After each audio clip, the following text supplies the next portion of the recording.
1 Peter chapter 5, 1 to 6.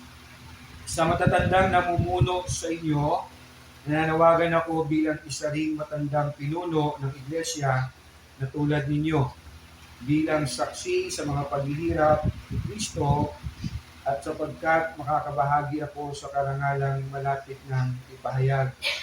Pangalagaan ninyo ang kawan ng Diyos na ipinagkatiwala sa inyo. Gawin niyo ito ng maluwag sa loob at hindi napipilitan lamang. Iyan ang nais ng Diyos. Gampanan ninyo ang inyong tungkulin, hindi dahil sa kabayaran, kundi dahil gusto ninyong makapaglingkod. Hindi bilang Panginoon ang inyong nasasakupan, kundi maging halimbawa kayo sa kawan. At pagparito ng pinunong pastol ay tatanggap kayo ng maluwalhating koronang di kukupas kailanman. At kayo namang mga kabataan, pasakop kayo sa matatandang pinuno ng iglesia. At kayong lahat ay magpakumbaba sapagkat sinasalungat ng Diyos ang mapagmataas, ngunit pinagpapala niya ang mababang loob. Kaya nga, pasakop kayo sa kapangyarihan ng Diyos at dadakilain niya kayo pagdating ng takdang panahon. Ganun, magpala sa kanyang salita. Let me go straight sa tatlong puntos nais kong ibahagi. Una, ang pastor. Pangalawa, ang pinunong pastol. At pangatlo, pamuli, ang pinagpapastoran. Ang pastor. Sa verse 1, again, sa matatandang namumuno sa inyo. Yes, ang ginamit kong salita ay matandang namumuno or elder. Hindi po pastor ang ginamit, kundi elder. But yes, ang elder na tinutukoy po dito ay pastor, na siyang namamahala ng iglesia, namamahala po ng mga mananampalataya sa isang local church. And of course, hindi po ito matandang namumuno na basta matanda na o pinakamatanda sa church, yun na yung pastor, yun na yung elder. Saglit natin basahin po yung mga qualification po ng elder sa isang iglesia. So 1 Timothy chapter 3, unang Timoteo, kabanatang 3.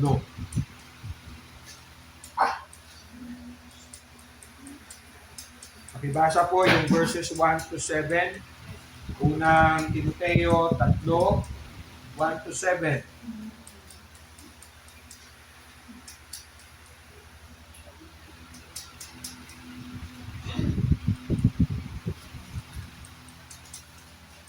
Kay Pablo, apostol ni Kristo Jesus, ayon sa kalooban ng Diyos, na ating kapatid.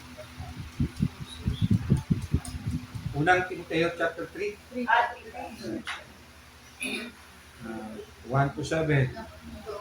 Tutuwag na sa minang ito, ang nagnanais na maging tagapangasiwa sa iglesia ay naghahangad ng mabuting gawain. Kaya kailangan wala siyang kapintasan, isa lamang asawa, marunong magtibig sa sarili, na ingat at dadagdala, bukas ng tahanan at mabuting tagapangasiwa.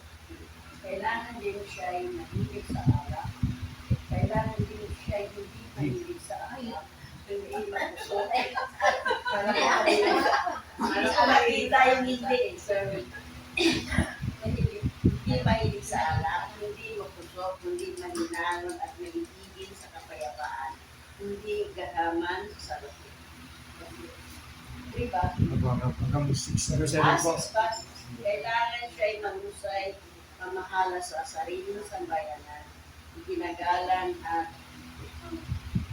sinusunod ng kanyang mga anak.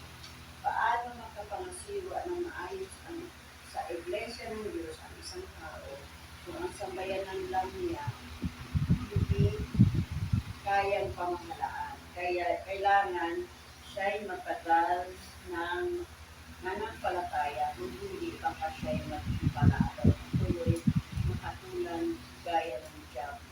Okay, so very clear po yung mga qualification na para po maging isang tagapangasiwa ng iglesia. No? Ulitin ko lang po yung verse 6, hindi siya dapat isang baguhang mananampalataya.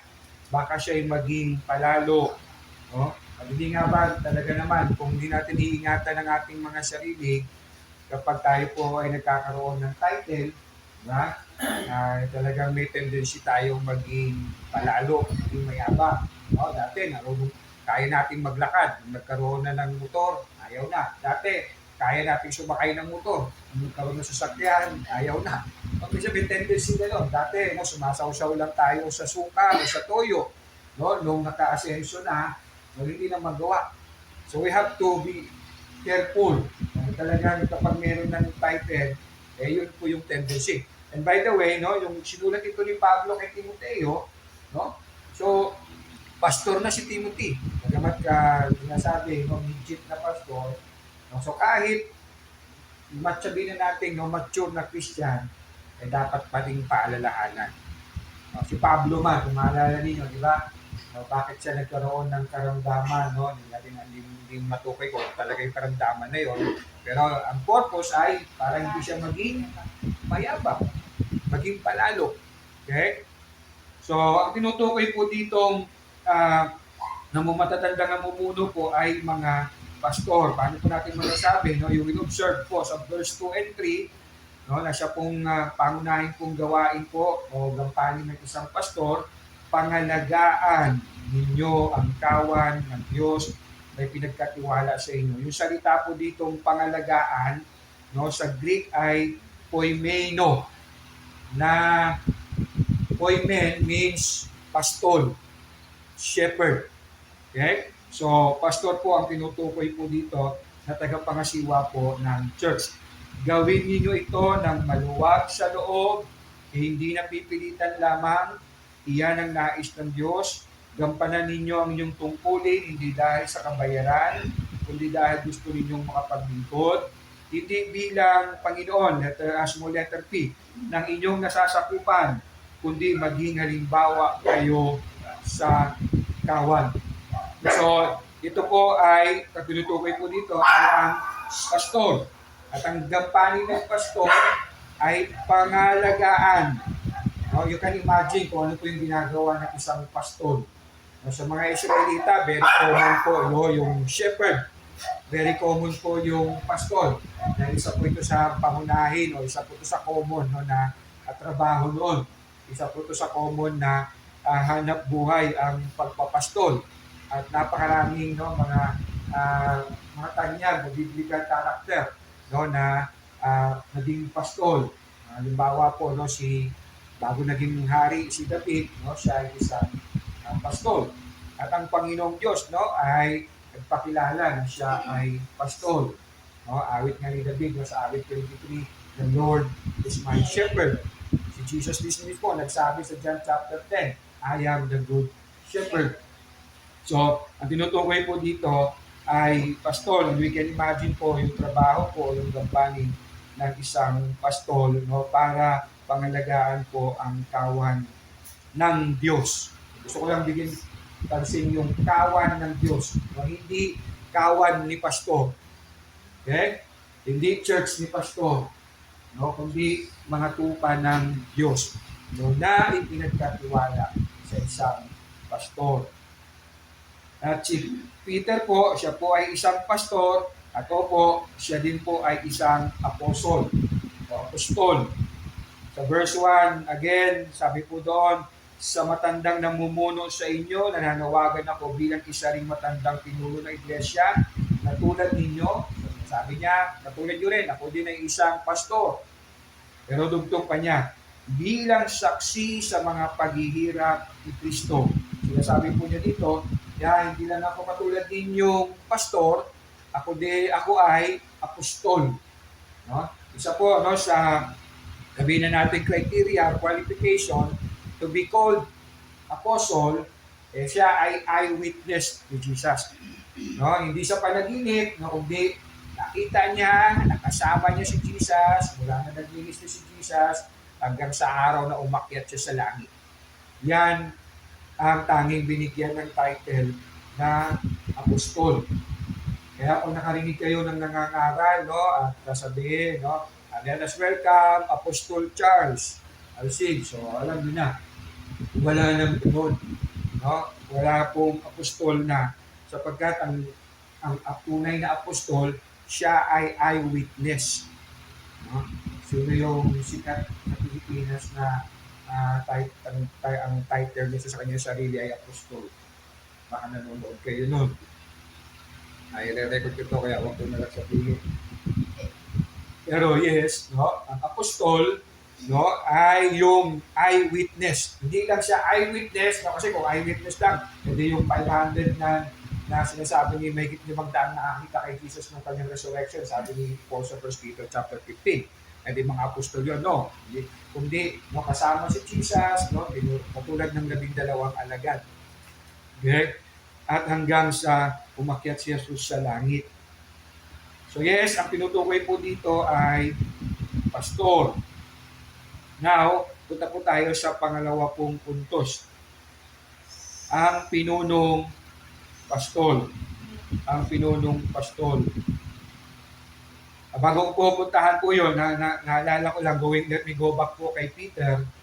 So si Peter ang nagsasabi, oy, kapwa po mga namumuno, matatandang namumuno sa iglesia, ganito dapat tayo, pagpakumbaba, ganito dapat tayo, naglilingkod, dapat ganito tayo, hindi tayo naglilingkod na napipilitan lamang, hindi tayo naglilingkod para sa pera, hindi tayo nagpapakapanginoon sa ating mga kawan. We know Peter, no, yung kanyang nakaraan, di ba? Kung paano niya pinatuwa si Jesus 3 times. Tama? Sa huling pangatlong huli niyang sinabi ay sumpaman, mamatay man, kilala ang tao niya. At kung maalala ninyo, even the last night, bago hulihin si Jesus, nagtatalo-talo yung mga alagad kung sino ang GOAT, no? Kung sino yung greatest of all times among them 12. So, maaari isipin natin, hello Peter, ikaw pa nagsasabi ng ganyan, ha? Magpagpakumbaba dapat, no? Hindi ka nag-lordship, no? na nagbobosi-bosihan diyan sa kawan o sa iglesia yung pinangangasiwaan. Eh, di ba ganyan ka? Pero ganyan po siya dati. Tama? Ito siya po ba ako? No? Dahil sino mang na kay Kristo ay bamara. Iba nang nilalang. At gusto ko, kaya ako po binanggit yan, gusto ko lang makita natin na yes, kahit gaano pa kadiin yung nakaraan natin, kapag tinawag tayo ng Diyos, dinala niya tayo sa kanyang liwanag, at tawagin niya tayo sa paglilingkod, ay magagamit niya tayo kahit gaano pa kadiin yung ating nakaraan. Naalala ko yung kay best friend ko, no, sa Sama, nung nagkaroon kami ng communication na through hindi pa Facebook noon eh. Friendster, diba? Sabi ko, no, pastor na ako. No? So hindi siya makapaniwala na ako ay pastor na. No? Dahil alam niya rin yung buhay ko dati. Okay? So what I'm trying to tell us, no, makita natin na talaga ang biyaya ng Diyos. Kapag nagpatawad ng Diyos, nagpakatawad ng Diyos. Kaya walang tunay na Kristiyano dapat mamuhay sa guilt. No? Ay, hindi ako worthy, hindi ako makakapaglingkod kasi this is my past, no? No, ang Diyos po ay talagang hindi lang siya nagpapatawad, di ba? Nililimot pa niya. No? So, makita natin si Peter. Imagine, no? Ako personally talagang mas mabigat yung kasalanan ni Peter kaysa kay Judas eh. No? Si Judas na kasi hindi siya totoong nag-repent. Now imagine, 3 beses. No? Siguro sa loob ng sabihin na natin 1 oras. Ay, isa ka sa mga alagad. Ay, hindi ko kilala yan. Ay, isa ka sa mga, hindi ko kilala yan. Pangatlo, ay, mamatay man. Hindi ko kilala ang taong yan. Nasa panahon na yon, mo na ipapako ang Panginoong Huli para ipapako ang Panginoong Jesus. So yes, no, ang Diyos kapag nagpatawad, ang Diyos kapag tumawag sa atin, no, kahit gaano pa kadilim na nakaraan natin, ay maaari na po tayo ulitin. So, sa pangalawang puntos, ang pinunong pastol. Sa verse 4, at pagparito ng pinunong pastol ay tatanggap kayo ng maluwalhating koronang di kukupas kailanman. Of course, sino po itong pinunong pastol na ito, the chief shepherd? Walang iba kundi ang Panginoong Jesus. Okay? Ang Panginoong Jesus. Siya ang pinunong pastol. At napansin po ninyo, kailan daw tatanggapin ng mga pastor na tumugon sa pagkatawag sa kanila ng Diyos na pangasiwaan ang mga tupa ng Panginoon sa bawat o sa isang local church. Tatanggap kayo ng maluwalhating koronang di kukupas kailanman. Kailan matatanggap daw? Balikan niyo po yung verse 4. Kailan matatanggap? 1 Peter chapter 5 verse 4. Okay, basa. Pagbalik, sa second coming. Okay? So sa second coming, tatanggap kayo ng maluwalhating koronang di kukupas kailanman. No? At yan po ay secured and assured sa lahat ng tinawag ng Panginoon. Hindi naman lahat tinawag ng Panginoon sa pagpapasto. No? Pero yes, lahat tayo tinawag ng maglingkod sa kapasidad na binigay niya sa atin sa iba-ibang kaparaanan. But yes, gusto ko lang bigyan din natin, ang chief shepherd, ang head of the church, ang pinuno ng church ay hindi yung pastor, kundi si Jesus. Okay? Si Jesus. Tingnan niyo po, sabi po ni Pablo sa unang Korinto, kabanatang 1. 1 Corinthians chapter 1. So, ang pinunong pastol ay si Jesus. So, this is to say, na siya, na yung authority na meron po ang pastor sa church, ay hindi sagana kanya, kundi sa chief shepherd. Sabihin na natin, he was just deputized. Binigyan lang siya ng authority. Hindi po galing sa kanya ang authority na yan. Unang Korinto chapter 1, verse 10 to 13. Ay basa? Mga kapatid, ako'y nakikiusap sa inyo sa pangalan ng ating Panginoon sa Kristo. Magkaisa kayo at huwag magkakabaha-bahagi kundi sa pagkaunawa at pagpapasya. Sapagkat itinalita sa akin ng mga kasamahan ko na kayo raw ay nag-aaway-away. Ito ang tinutukoy ko. May nagsasabi kay Pablo ako, may nagsasabi ng mga kay Apollo. May iba pa rin nagsasabi kay Pedro ako. At may iba naman nagsasabi ako ay kay Kristo. Bakit? Nahati ba si Kristo? Pablo ba ang pinako sa krus para sa inyo? Bautismuhan ba kayo sa pangalan niya? Okay, so ano po sinasabi dyan ni Pablo? Wala, naghahati-hati kayo. Group ni Pablo, group ni Apollos, group ni Pedro. Teka, sino ba ang pinako sa krus? Sino ba ang tagapagligtas? No? Kanino ba pangalan kayo binautismuhan? Kay Kristo. So, as we go lang sa pangatlong punto, makita natin, ang pastor, ang pinangangasiwaan niyang mga kawan, ang pinakapinuno talaga nilang dalawa ay ang Panginoong Jesus. Sabihin na natin, pinaka-boss. Sa chapter 3 rin ng 1 Corinthians, let me read simula verse 5, sino ba si Apollos? Sino ba si Pablo? Kami mga lingkod lamang ng Diyos na kinasangkapan niya upang akayin kayo sa pananampalataya kay Kristo. So yes, si Pablo ay siya po ay apostol. Pero sabi niya, yes, lingkod lang din kami ng Panginoon. Kasi our chief shepherd ay si Jesus. Si Peter man, tingnan niyo po sa Gawa chapter 10. Gawa kabanatang 10. Pakibasa po yung 24 to 26 ng Gawa. Chapter 10, 24 to 26.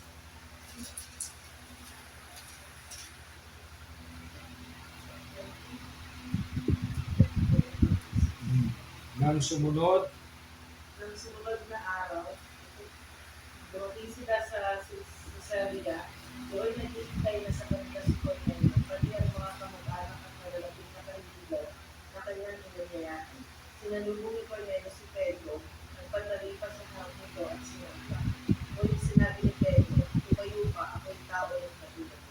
Okay, so here si Peter, no? Acts chapter 10. So, umakyat na si Jesus dito, tumanggap na sila ng power, no? Ng Holy Spirit. First time na merong na-convert, no, na Gentile. Nung dumating siya sa bahay ni Cornelius, sinamba siya.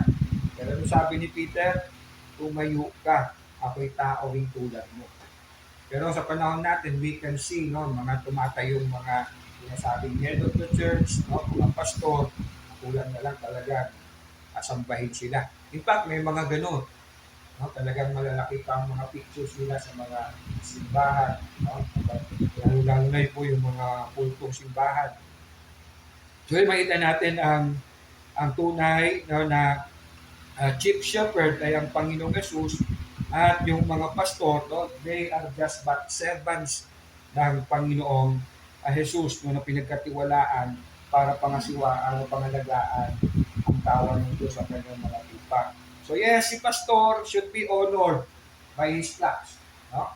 Kaya meron tinatawag na appreciation month. Dapat naman, no, na bigyan pagkilala po ang pastor. Pero no, hindi po siya ang chief shepherd. Ang chief shepherd ay walang iba kundi ang Panginoong Jesus. Yung authority na meron siya ay hindi galing sa kanya, not even galing sa title niya, kundi ang Panginoong Jesus, ang chief shepherd. Kaya, no, huwag lang po yung pastor ang maglingkod sa kanyang kawan, kundi dapat din yung mga kawan, yung mga tupa na pinagkatiwala ng Diyos sa kanya ay maglingkod din sa pastor. At maglingkod ang lahat sa isa't isa. Okay? Hindi lang yung pastor ang maglilingkod, kundi pati yung member maglilingkod at maglilingkod sa isa't isa. No, gamit yung mga kakayahan na meron tayo. And by the way, no, ang paglilingkod, hindi yan nalilimitahan sa, hindi pa ako naglilingkod kasi hindi pa ako umaakyat sa stage. Hindi pa ako nag-preside. Nung bata-bata pa ako sa pananampalataya, no, maraming ulit ko naririnig yung ganyan. Hindi ka pa nagpapagamit sa Lord, no? Kasi hindi ka pa nag-preside, hindi ka nagsusungit, hindi ka nag-opening prayer. Hindi po ganon. No?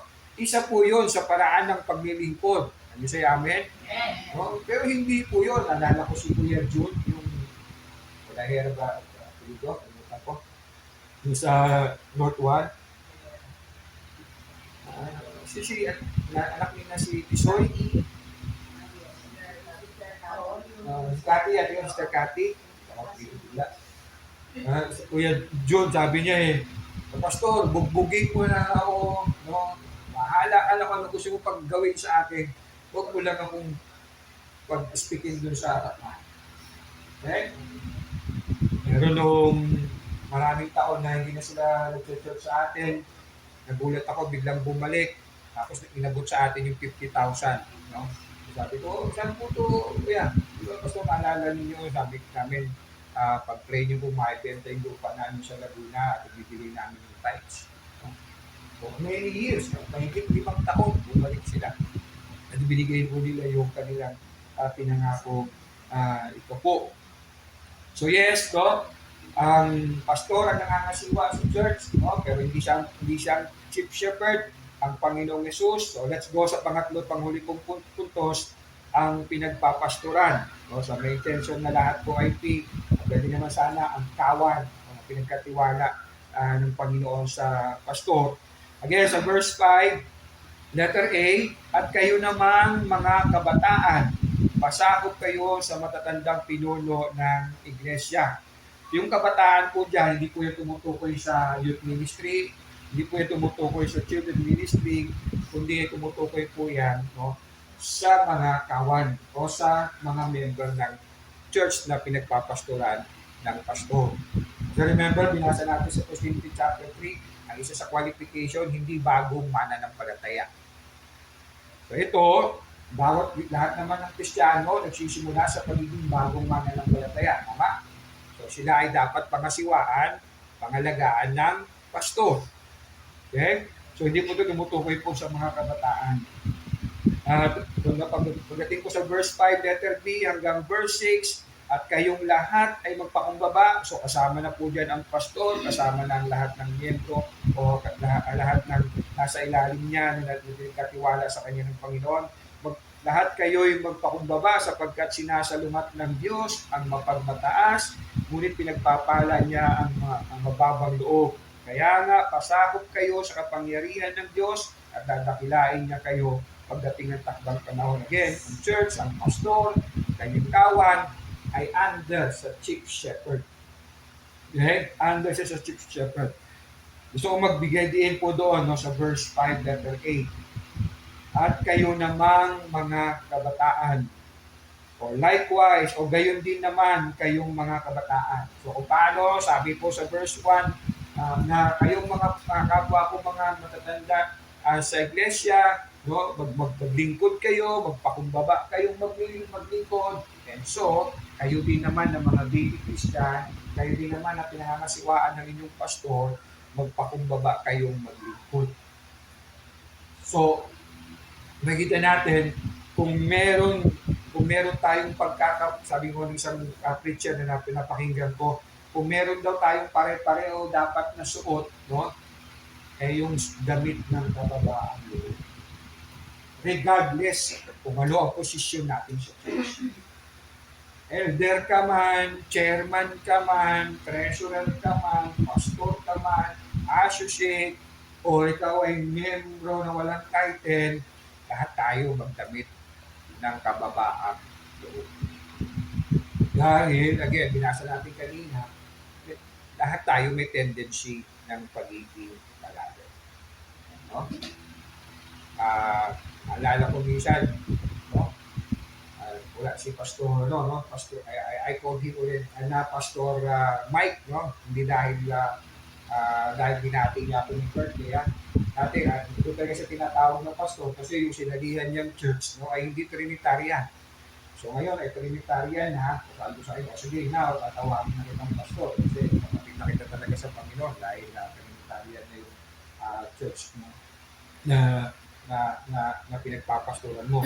So, minsan, no, merong inano niya sa akin na nagkaroon siya ng parang feeling na parang pinababa siya, no, dahil nawalan siya ng trabaho, wala na siyang kita, hindi na siya nakakapagbigay sa church, o para daw feeling niya, no, dahil wala na siyang pera, wala na siyang nagbibigay sa church, so parang naging feeling niya, parang utusan na lang siya sa loob ng church. Okay, what I'm trying to point out, yes, no, kapag hindi natin binantayan yung ating mga sarili, yun ang pagiging feeling natin. Hindi na paglilingkod. Entitlement. Oh, bakit ako maglilinis diyan? Nagbibigay na ako ng libo-libo diyan. At kapag naman naglilinis siya, ay ako naglilinis kasi wala akong may bibigyan. Pareho may mali. Pero kung pareho-pareho ang damit natin, kung babaan, humility, paglilingkod, ay gagawin ko to kasi ito, kaya ko itong gawin. No matter what, ano man ang title ko. No? Ako po, no, nung nasabi nga nung tinanong ako ng mga kaibigan ko, Pastor, nagkaroon ka na, ano pakiramdam? Wala naman.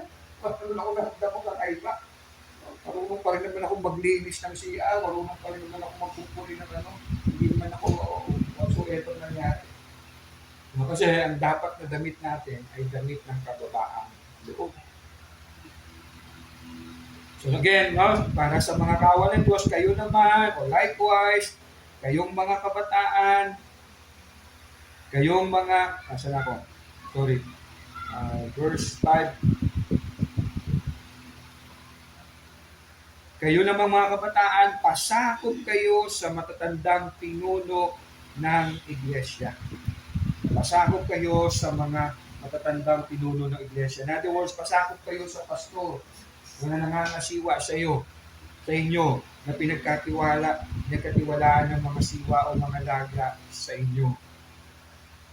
Again, sabi ko ng verse 2, pangalagaan ninyo ang kawan ng Diyos na ipinagkatiwala sa inyo. So kaming mga pastor, pinangangalagaan namin ang miyembro namin, hindi dahil amin sila, solving namin sila, no? Nadala namin sila sa church, kundi sila ay dinala ng Diyos sa amin para pangalagaan. Pinagkatiwala sa amin. Hindi sila amin. Bagamat minsan pag natatanong, yung church namin, di ba? Yung church ko, dyan lang po. No? Hindi dapat church ko eh. Church ng Panginoon, no? Sa Holy Light Mission Church. Pangalagaan ninyo ang kawan ng Diyos na ipinagkatiwala sa inyo. Again, ito po yung mga miyembro ng iglesia. Ang Diyos po ang nagdala sa inyo sa church, pinagkatiwala sa inyo ng pastor, at kayo na pinagkatiwala ng Panginoon sa pastor ninyo, meron kayong gampanin. Yan ay ang magpasako. Magpasako. Isang bagay gusto ko rin makita natin dito, hindi po pwede, no? Na isang professing Christian, Kristiyano ako, kahit hindi ako nag-church, kahit wala akong membership sa anumang local church, hindi naman ako nakakalimot sa Diyos.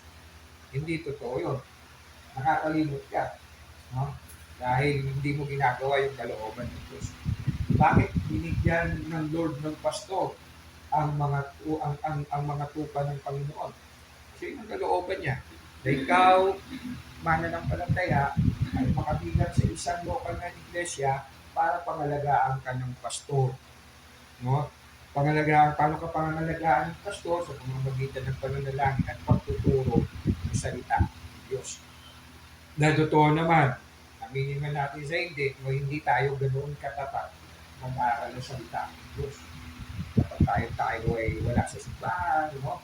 Marami tayong I'm not saying na hindi tamang mag-devotion, I'm not saying na huwag natin gawin yung bagay na yun, it is. Pero yes, it is design ng Lord na ang kanyang mga tupa ay pangalagaan ng pastor. So, yes, no, magpasakop. At opo, para magpasakop, it really takes humbleness, humility. Diba? Lalo na kapag nakakatanda ka, isipin mo, ba't ako makikinig dyan? 20 anos ang agwat ko dyan. Kaya si Pablo, sinabi si Timothy, di ba? Huwag mong pagpapahid na hamakin ka dahil sa iyong kabataan. So, again, it takes humbleness para magpasakop sa pastor. Pero, yun po ang utos ng Panginoon. Paano tayo pangangalagaan? Pangangalagaan tayo ng pastor sa pamamagitan ng pananalangin at yes, pagtuturo ng salita ng Diyos. Remember, sabi ni Jesus kay Peter, o sinabi ni Peter, Lord, alam mong mahal kita. Alam mong mahal kita. Ano sabi ni Jesus? Pakainin mo ang aking mga batang tupa. Alagaan mo ang aking mga tupa. Pakainin mo ang aking mga tupa. Papakainin ng ano? Ng damo? Hindi. Ng salita ng Diyos. Ng salita ng Panginoon. And so, it takes humility, no, para tayo po ay magpangasiwa o magpasailalim sa pastor. Nais ko lang akong magtapos. Yes, ang pastor ay binigay, no, ng Diyos para sa mga mananampalataya para ito ay pangalagaan. Pero hindi niya pagmamayari yung mga mananampalataya yun. Yun ay sa Panginoon. At kayo namang mga nasa ilalim ng pastor, no, ang utos sa inyo ay magpasakop ng may kababaang loob sa inyong pastor. Pero again, hindi siya ang chief shepherd, ang Panginoong Yesus. So ako, mananagot ako sa chief shepherd as pastor, kayo mananagot as tupa, as member, no, sa chief shepherd. Kung hindi ko gagawin yung aking gampanin na naayos sa kanyang kalooban, mananagot ako sa chief shepherd. Kaya hindi naman kayo, kung hindi nyo gagawin yung gampanin na bilang nasa ilalim ng aking pangangalaga, mananagot kayo sa chief shepherd. Kasi pare-pareho lang tayo nasa ilalim ng chief shepherd ng Panginoon. Let me end reading Ephesians chapter 4 bago ko magbigay ng pagkakataon na kayong mga pagtanong. Efeso Kabanatang 4, simula verse 11 hanggang 16. Efeso 4, verse 11, at binigyan niya ang ilan ng kaloob upang maging mga apostol, ang iba na may mga propeta, ang ang iba'y mga ebangelista, at ang iba'y mga pastor at mga guro. Ginawa niya ito upang ihanda sa paglilingkod ang lahat ng mga hinirang upang maging matatag ang katawan ni Kristo. So, walang pagkatuto ang mananampalataya kung hindi siya pangangalagaan ng pastor. Walang paglago upang ihanda sa paglilingkod ang lahat ng mga hinirang upang maging matatag ang katawan ni Kristo hanggang makarating tayo sa pagkakaisa ng pananampalataya at pagkakilala sa anak ng Diyos at maging ganap ang ating pagkatao ayon sa pagiging ganap ni Kristo. So ito yung pinaka-purpose ng buhay Kristiyano natin, na tayo ay maging ganap katulad ni Kristo. No? Kaya nga di ba, we used to ask, tignan mo nga yung katabi mo, nagiging kamukha na ba ni Kristo? O siguro, for 10 years mo siyang kasama, ay pastor, ito, Santo Niño pa rin. Hindi pa nagpamature. Maliit pa rin na Jesus. No? Pero yun ang layunin, no? Na tayo ay mag-mature. Nang sa gayon, hindi na tayo magiging tulad ng mga batang madaling matangay ng sari-saring aral. Tingnan nyo yung responsibility namin mga pastor. Hindi kami tinalaga ng Diyos sa pangasiwaan kayo para kilitiin lang yung tainga ninyo. No? Magbigay lang sa inyo ng inspirational message. Magbigay lang sa inyo ng encouragement message. Kundi ipakilala sa inyo si Jesus. Ipakilala sa inyo ang Diyos, ang mga kalooban ng Diyos para lumago tayo sa pagkakilala sa kanya. Bakit? Kasi remember, no, ang tawag ng Bible ay mga asong bukat. Maraming mga bulaang mga ngaral. Mga bulaang Kristo, mga bulaang propeta na magtuturo sila sa atin ng mga mali. So kung hindi tayo natuturuan ng tama, madali tayong matangay. Diba? Madali na tayong mapaniwala. Kung mayroong tumabi sa ating simbahan, no? Tapos nagpatayo agad 16th floor, no? Tapos ang song leader nila, no, sabihin na natin, no, si Sarah Geronimo, diba? Pero tapos after service may kainan, tapos may take home pa, no? Tapos air condition pa, tapos walang tithing, walang offering pa. Pasok labas, okay na. Okay, doon na ako. Oh. Tapos pwede pang paggamit hanggang tips hanggang rooftop. Whatsoever gusto nyo paraan, gamitin yung church. So, na. Pero kapag tinuruan tayo ng salita ng Diyos, lumalagot tayo sa pagkaalam ng Diyos, alam natin kung ano tama. Hindi tayo madaling matangay sa sari-saring aral. Hindi na tayo maliligaw ng mga taong hangad ay dalhin tayo sa kamalian sa pamamagitan ng kanilang katusuhan. Sa halip sa pamamagitan ng pagsasalita ng katotohanan sa diwa ng pag-ibig, tayo dapat maglulubos na katulad ni Kristo na siyang ulo nating lahat. Okay? So, bago ko magbukas sa panalangin, meron po kayong komento o tanong,